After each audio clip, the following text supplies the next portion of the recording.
Hello दोस्तों, स्वागत है आपका अपने YouTube channel CSIR life science Hindi bio मंथन में।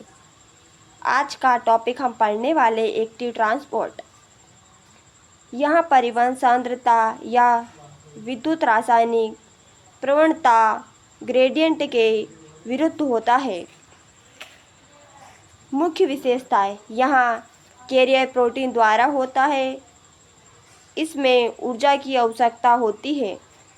ऊर्जा के स्रोत ATP का अपघटन, ATP हाइड्रोलाइसिस। दूसरा, किसी अन्य आयन के ग्रेडियंट से प्राप्त ऊर्जा। परिणाम, एक और सॉल्यूट का संचय एक्यूमुलेशन हो जाता है। सक्रिय परिवहन के प्रकार दो प्रकार के होते हैं: प्राथमिक सक्रिय परिवहन, द्वितीय सक्रिय परिवहन। प्राथमिक सक्रिय परिवहन प्राइमरी एक्टिव ट्रांसपोर्ट। यहाँ सीधे ऊर्जा ATP पर निर्भर करता है। उदाहरण: Na धन आयन के धन आयन मतलब सोडियम पोटेशियम पंप। Na धन आयन के धन आयन ATPS। यहाँ Na धन आयन यानी सोडियम आयन और के धन आयन यानी पोटेशियम आयन आयनों का परिवहन करता है। लगभग सभी पशु कोशिकाओं में पाया जाता है। कार्य: Na धन आयन यानी सोडियम आयन, के धन आयन यानी पोटेशियम आयन अधिक रखा जाता है। यहाँ असंतुलन सक्रिय परिवहन द्वारा बनाए रखा जाता है। खोज: इस पंप की खोज जेम्स क्रिश्चियन स्क्रो ने 1987 में की थी। हम चित्र के बारे में जान लेते हैं ना, ठीक है। अल्फा सब यूनिट यहाँ एक मल्टीपास ट्रांसमेम्ब्रेन प्रोटीन है। चित्र में आप देख सकते हैं कि यहाँ प्रोटीन झिल्ली को 10 बार पार करता है, जिन्हें 1 से 10 तक लेबल किया गया है। यह बेलनाकार संरचना अल्फा हेलिक्स है।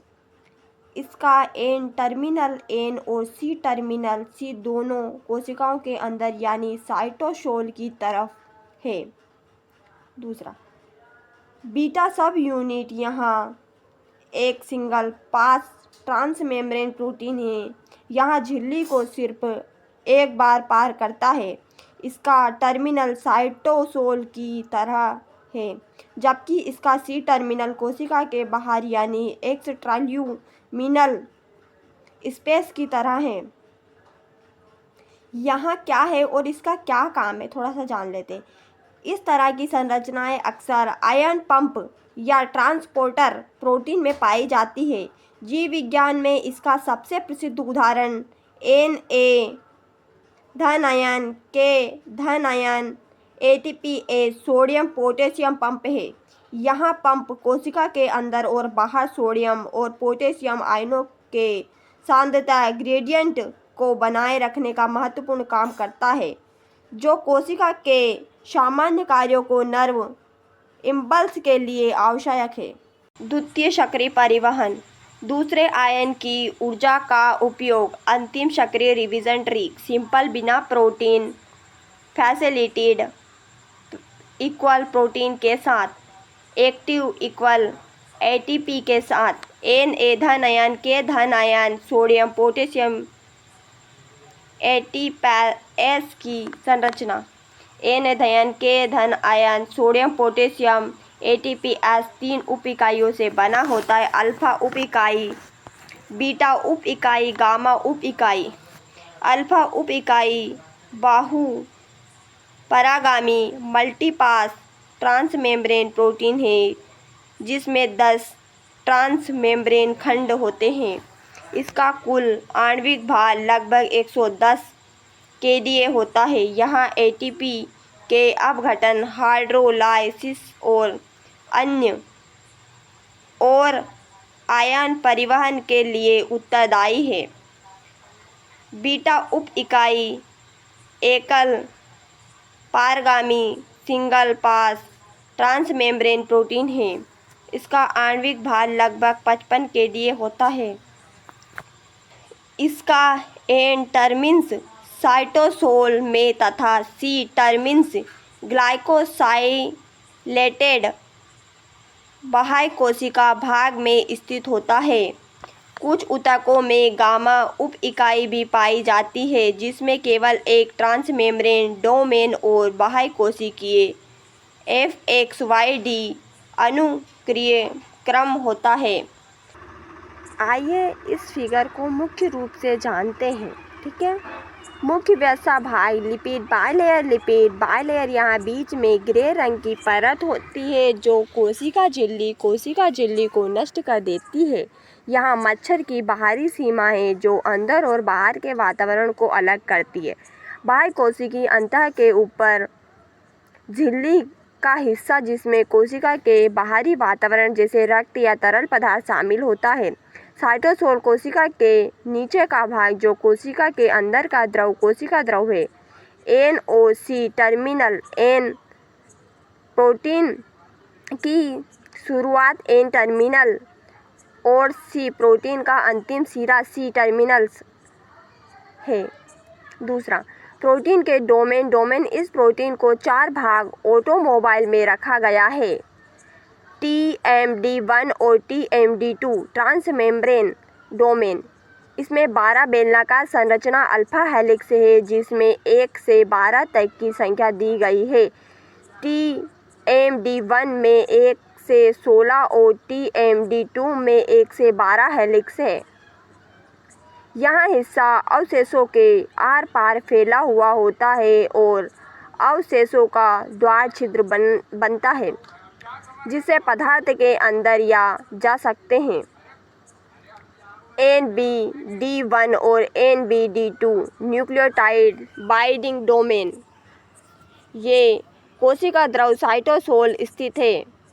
यह प्रोटीन का इंजन है। यहाँ ATP जुड़ती है। जब ATP टूटती है तो यहाँ ऊर्जा रिलीज होती है जिससे प्रोटीन का आकार बदल जाता है और पोषक तत्व को तोड़कर आर पार पंप कर दिया जाता है। यहाँ कैसे काम करता है संक्षिप्त में जान लेते हैं। यहाँ एक सक्रिय ट्रांसपोर्ट एक्टिव ट्रांसपोर्ट और इसका मुख्य कार्य ऊर्जा का उपयोग करके किसी भी अणु को एक स्थान से दूसरे स्थान पर ले जाया जाता है। बार बार एकाग्रता प्रवीणता एकाग्र ढाल के विरुद्ध किसी विशिष्ट वस्तु की पहचान किसी विशिष्ट वस्तु की बाहरी भाग किसी विशिष्ट वस्तु को पहचानना है। ऊर्जा का उपयोग कोशिकाओं के अंदर मौजूद NBD डोमेन ATP को बांधते हैं और इसे ऊर्जा में बदलते हैं। आकार में बदलाव ATP के टुकड़े से पैदा हुआ ऊर्जा से प्रोटीन का आकार बदल जाता है जिससे कणों के अंदर TMD के हिस्से में एक रास्ता खुल जाता है। परमाणु रासायनिक बाहर या अंदर चला जाता है। उदाहरण के लिए हमारे शरीर से CAFTR acetic fibrosis transmembrane conduct regulate नाम का प्रोटीन इसी तरह की संरचना होती है जो कि कोशिका के कणों को पार भाग आयनों के परिवहन को नियंत्रित करता है। कार्यविधि यानी मैकेनिज्म। Na धन आयन K धन ion sodium potassium ATPS ATP के अपघटन से ऊर्जा प्राप्त कर 3Na धन आयन यानी 3 सोडियम आयनों को कोशिका से बाहर भेजता है। 2K धन आयन यानी 2 पोटेशियम आयनों को कोशिका के भीतर लाता है। यह प्रक्रिया प्रत्येक चक्र में होती है। यहाँ P टाइप ट्रांसपोर्ट ATPase वर्ग का एंजाइम है। यहाँ फॉस्फोराइलेशन डीफॉस्फोराइलेशन के माध्यम से कार्य करता है। मुख्य कार्य कोशिका के अंदर Na धन आयन सोडियम आयन और K धन आयन पोटेशियम आयन की उचित सांद्रता बनाना, विद्युत रासायनिक प्रवणता बनाए रखना। यहाँ इलेक्ट्रॉनिक पंप है क्योंकि यहाँ आवेश विभाजन उत्पन्न करता है। अवरोध। कुछ स्टेरॉइड जैसे डिजिटल ओबेन Na धन आयन के धन आयन ATPase को रोकते हैं। इन्हें ग्लाइकोसाइड्स भी कहते हैं।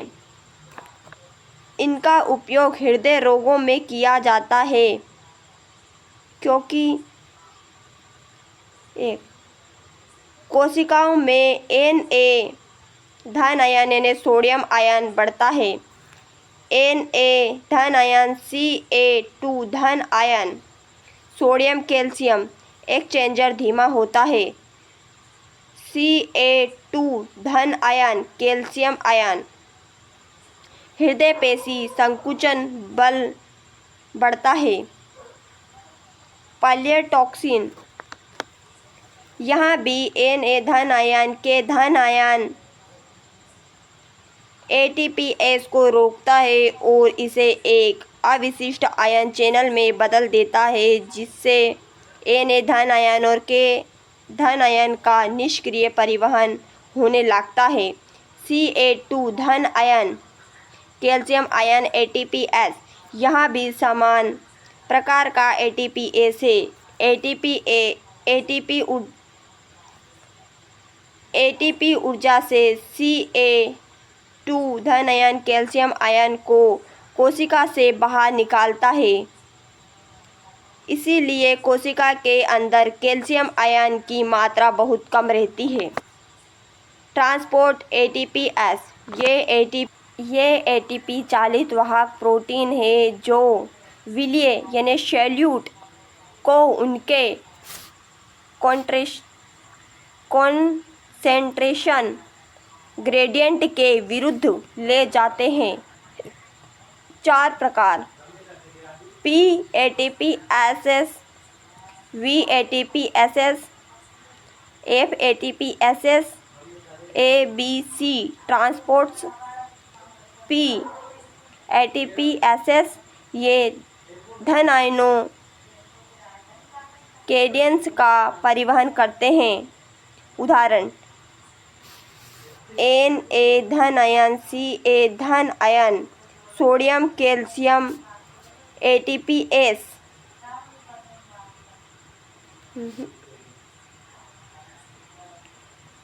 Na धन आयन, Ca धन ion sodium potassium ATPase। H धन ion hydrogen ion ATPase। Ca2 धन ion calcium ion ATPase। V-ATPase ये ATP ऊर्जा से प्रोटॉन H धन आयन यानी हाइड्रोजन को ग्रेडियंट के विरुद्ध ले जाते हैं। ये पाए जाते हैं पौधों की vacuoles membrane, endosome, lysosome, osteoclast membrane. इनका कार्य अम्लीय pH बनाए रखना है। F-ATPase की जटिल पॉलीपेप्टाइड संगठन V-ATPase के बहुत समान होता है। ज्ञात सभी V तथा F-ATPase केवल प्रोटीन H धन आयन का परिवहन करते हैं और इस प्रक्रिया में उत्प्रेरण के दौरान फॉस्फोराइलेशन नहीं होता। गैर प्रकाश संश्लेषी यूकेरियोटिक जीवों में F-ATPase केवल माइटोकॉन्ड्रिया की आंतरिक झिल्ली पर पाया जाता है, जबकि हरे पौधे में 2 अलग-अलग F-ATPase पाए जाते हैं, एक माइटोकॉन्ड्रिया में तथा दूसरा क्लोरोप्लास्ट की थाइलाकोइड झिल्ली पर। बैक्टीरिया में F-ATPase प्लाज्मा झिल्ली में उपस्थित होता है। यह ATPase प्रोटॉन के प्रवाह को ATP के अपघटन हाइड्रोलाइसिस तथा निर्माण सिम्पोर्ट से जोड़ते हैं।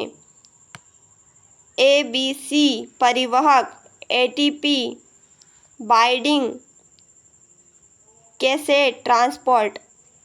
एबीसी परिवाहक एटीपी निर्भर परिवाहकों का एक बड़ा परिवार है जो आयन, शर्करा, अमीनो अम्ल आदि अनेक घुलनशील पदार्थों का परिवहन करते हैं। अधिकांश एबीसी परिवाहक प्लाज्मा झिल्ली में पाए जाते हैं, परंतु कभी-कभी एंडोप्लाज्मिक रेटिकुलम, ईआर, माइटोकॉन्ड्रिया तथा लाइसोसोम की झिल्ली में भी मिलते हैं।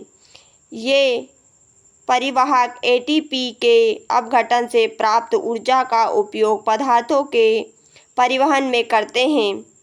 एक कार्यशील एबीसी परिवाहक में निम्न भाग होते हैं: 2 transmembrane domain TMDs, 2 cytosolic nucleotide binding domain NBDs, जिन्हें एटीपी बाइंडिंग कैसेट भी कहते हैं। प्रत्येक टीएमडी में 6 झिल्ली पारखंड होते हैं। एबीसी परिवाहक 2 प्रकार के होते हैं: पूर्ण वाहक फुल ट्रांसपोर्टर, एक ही पॉलीपेप्टाइड में 2 टीएमडीएस और 2 एनबीडीएस होते हैं। अर्ध परिवाहक हाफ ट्रांसपोर्टर, इनमें केवल एक टीएमडी और एक एनबीडी होता है। कार्यशील बनाने के लिए इन्हें समध्रुवीय या विषमध्रुवीय बनाना पड़ता है। अधिकांश एबीसी परिवाहक कैरियर की तरह कार्य करते हैं, जबकि कुछ एटीपी के अपघटन द्वारा खुलने बंद होने वाले आयन चैनल की तरह कार्य करते हैं। पी ग्लाइकोप्रोटीन एमडीआर1 एबीसी परिवाहक परिवार का एक महत्वपूर्ण सदस्य पी ग्लाइकोप्रोटीन है, जिन्हें बहु औषधि प्रतिरोध प्रोटीन 1 एमडीआर1 भी कहते हैं। यहाँ 170 केडीए का फॉस्फोराइलेटेड तथा ग्लाइकोसाइलेटेड प्लाज्मा झिल्ली प्रोटीन है। इससे प्रारंभ में फेफड़ों के कैंसर कोशिकाओं में बहु औषधि प्रतिरोध प्रदान करने की क्षमता के कारण पहचाना गया था। यह कोशिका से बाहर विषैले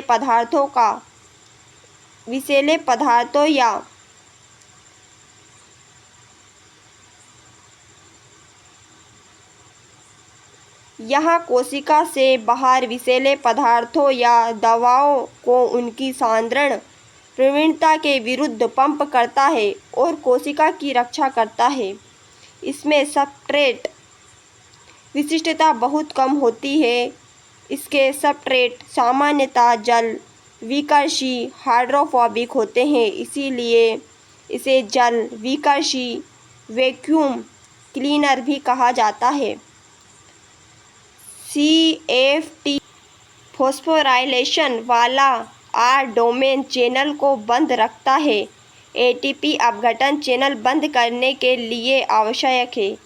यहाँ क्लोराइड आयनों को कोशिका के अंदर बाहर ले जाता है। क्लोराइड आयनों की गति जल के परिवहन को नियंत्रित करती है, जिससे पतला तथा बहने योग्य श्लेष्मा बनता है। यह श्लेष्मा श्वसन तंत्र, पाचन तंत्र, प्रजनन तंत्र आदि की रक्षा करता है।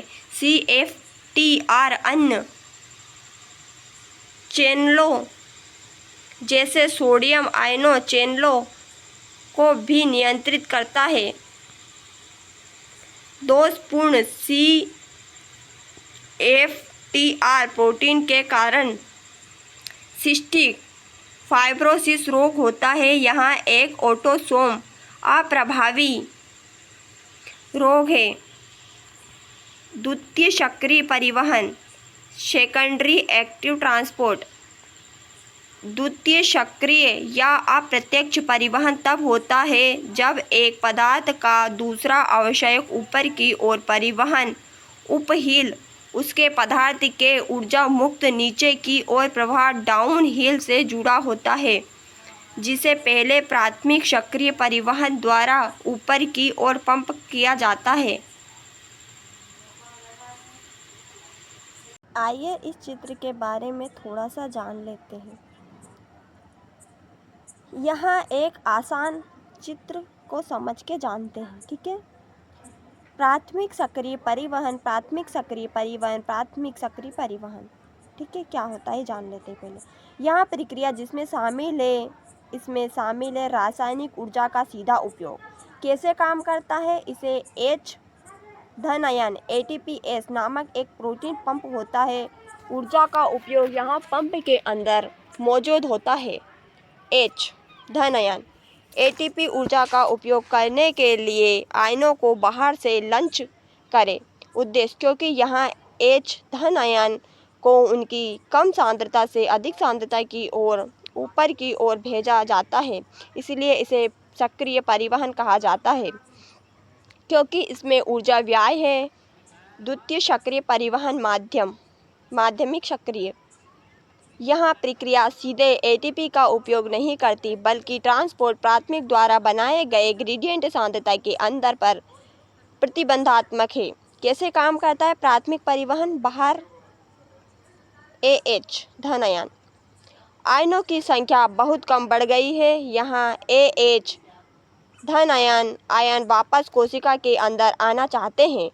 ऊर्जा का उपयोग जब H धन आयन अपने उच्च सांद्रता से निम्न सांद्रता की ओर डाउन हिल मूवमेंट करते हैं तो वे ऊर्जा को बढ़ाते हैं। उद्देश्य, इस ऊर्जा का उपयोग अन्य विलेय पदार्थ को उनके एकाग्रता के विपरीत ऊर्जा की ओर गति करने के लिए किया जाता है, जिसे पहले प्राथमिक सक्रिय परिवहन द्वारा ऊपर की ओर पंप किया गया था।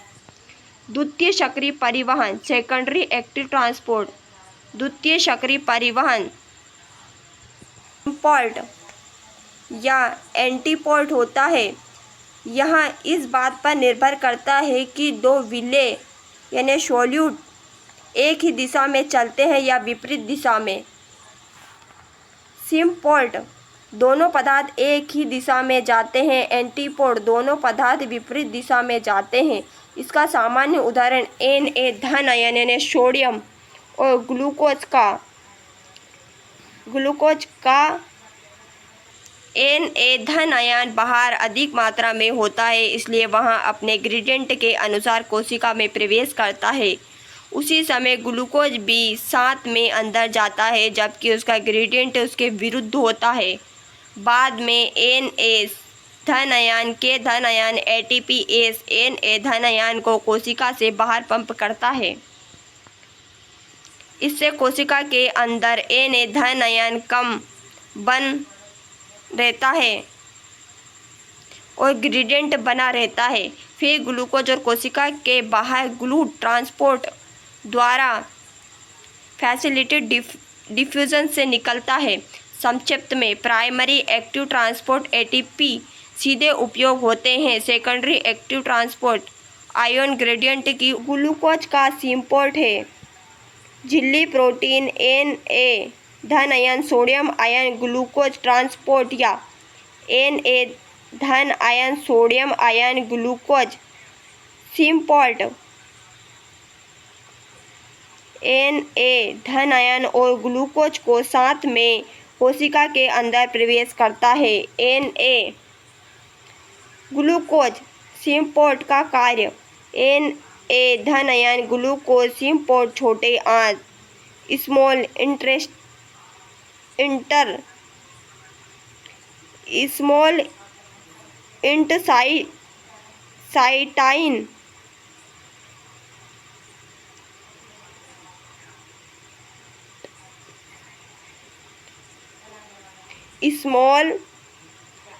इंटसाइटाइन की इपिथेलियन कोशिका की एपिकल सरफेस जो लूमेन की ओर होती है पर पाए जाते हैं।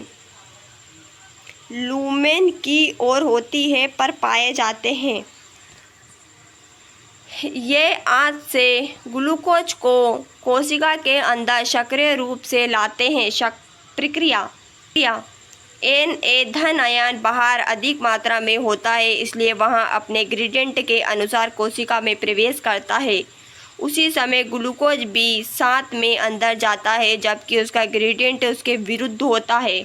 बाद में Na धन आयन के धन आयन ATPase Na धन आयन को कोशिका से बाहर पंप करता है। इससे कोशिका के अंदर Na धन आयन कम बन रहता है और ग्रेडियंट बना रहता है। फिर ग्लूकोज और कोशिका के बाहर ग्लूट ट्रांसपोर्ट द्वारा फैसिलिटेटेड डिफ्यूजन से निकलता है। संक्षिप्त में प्राइमरी एक्टिव ट्रांसपोर्ट ATP सीधे उपयोग होते हैं। Secondary active transport ion gradient की ऊर्जा उपयोग होती है। Na धन आयन ग्लूकोज सिंपोर्ट छोटे आंत में ग्लूकोज अब्सॉर्प्शन का मुख्य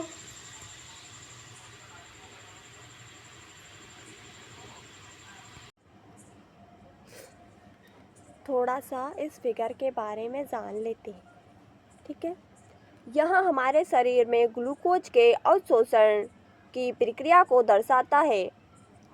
यहाँ एक बहुत ही सुंदर और सुरक्षा प्रक्रिया है जिसे 3 मुख्य चरणों में समझा जा सकता है।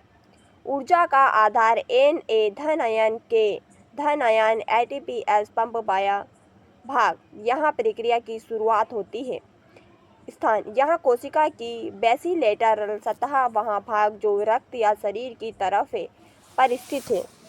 कार्य, यहाँ ATP ऊर्जा का उपयोग करके 3 ऊर्जा Na धन आयन कोष्ठक बंद आयनों को केकल्स के बाहर की दुकान और 2 मसले के धन आयन आयनों की कोशिकाओं के अंदर दिखाया गया है। महत्वपूर्ण, इस पोस्टमॉर्टम के कारण अंदर के कणों के अणु Na धन आयन की सांद्रता एकाग्रता बहुत कम होती है। यहाँ कम एकाग्रता पूरी तरह से इंजन का काम करती है। दूसरा, ग्लूकोज का प्रवेश Na धन आयन कोशिका ग्लूकोज सिस्टोप्लाज्म दायां भाग। अब जब सेल के अंदर नया मापन काम होता है तो यहाँ हिस्सा काम करता है। स्थान, यहाँ एपिकल सरफेस, वहाँ भाग जो अंत के ल्यूमेन अर्थात भोजन वाली नली की तरफ पर स्थित होता है।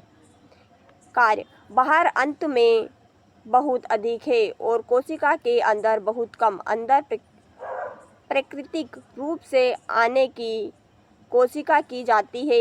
Na धन आयन ग्लूकोज सिंपोर्ट इस ग्लूकोज के अंदर आने वाली ऊर्जा का उपयोग करता है और साथ ही ग्लूकोज के कैप्सूल को भी खींच के अंदर जोड़ता है। नोट, इसे सिंपोर्ट इसलिए कहा जाता है क्योंकि यहाँ 2 शब्द हैं। Na धन आयन और ग्लूकोज को एक ही दिशा में ले जाया जाता है। ग्लूकोज का बहिष्कार ग्लूट भाग यानी बायां भाग, जब ग्लूकोज के अंदर का भुगतान किया जाता है। कार्य, जब ग्लूकोज के अंदर ग्लूकोज की मात्रा बहुत बढ़ गई है, सांद्रता के घटते ढाल के कारण ग्लूकोज ग्लूट नामक प्रोटीन के माध्यम से आसानी से कोशिका से बाहर की परिधि इंटरसेल्यूलर स्पेस रक्तवाहिका की तरफ में चला जाता है। प्रक्रिया इसे सुविधाजनक प्रसार कहा जाता है क्योंकि इसमें किसी भी ऊर्जा की आवश्यकता नहीं होती। यहाँ सब अपनी उच्च सांद्रता से निम्न सांद्रता की ओर जाता है। निष्क्रिय संक्षिप्त में यहाँ प्रक्रिया एक सेकेंडरी एक्टिविस्ट का उदाहरण है। Na धन आयन के धन आयन पंप ऊर्जा व्यय द्वारा एक ग्रेडियंट सोडियम का अनुयायी निर्माण होती है। उसे ग्रेडियंट का उपयोग Na धन आयन ग्लूकोज सिंपोर्ट ग्लूकोज को चिप्स के अंदर उपलब्ध होता है। अंत में ग्लूकोज अपने आप ग्लूट के माध्यम से बाहर निकल जाता है। टाइट जंक्शन का महत्व। चित्रों में दिए गए टाइट जंक्शन का काम यहाँ सुनिश्चित करता है कि कोशिकाओं के हिस्से एपिकल और बेसोलेटर के ना मिले, ताकि नमी और ग्लूकोज का बहाव हमेशा सही दिशा में बना रहे। परिवहन का ऊष्मागतिकी, थर्मोडायनामिक्स ऑफ ट्रांसपोर्ट, सांद्रता प्रवणता, कॉन्सन्ट्रेशन ग्रेडियंट के विरुद्ध किसी विलय यानी सॉलिड्स के परिवहन हेतु आवश्यक ऊर्जा की गणना प्रारंभिक सांद्रता प्रवणता से की जा सकती है। अब एक मोल विलय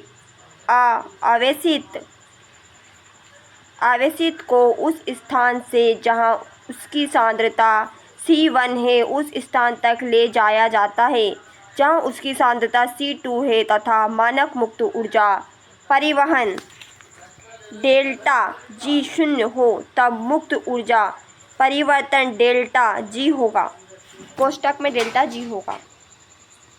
डेल्टा G इक्वल RT इन C2 बटा C1। समीकरण 1। इस समीकरण के अनुसार यदि C2 लेस देन C1 है तो डेल्टा G ऋणात्मक होगा और प्रक्रिया ऊष्मागतिकी ऊर्जा से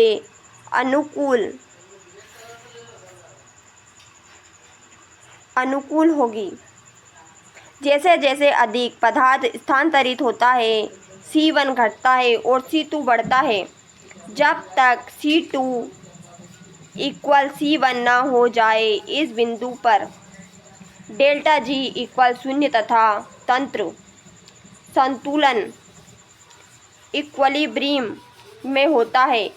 यदि विलय कोई आयन है, इसका आवेश Z है, तो कोशिका झिल्ली के पार उसके परिवहन में मुक्त ऊर्जा परिवर्तन के दो घटक होते हैं। सामान्य साधारण पद जैसा समीकरण 1 में है। विभवांतरण पोटेंशियल डिफरेंस के विरुद्ध आयन को ले जाने हेतु ऊर्जा पद। यदि आयनों का परिवहन कोशिका के बाहर से अंदर की ओर हो तब delta G equal RT in C1 slash coat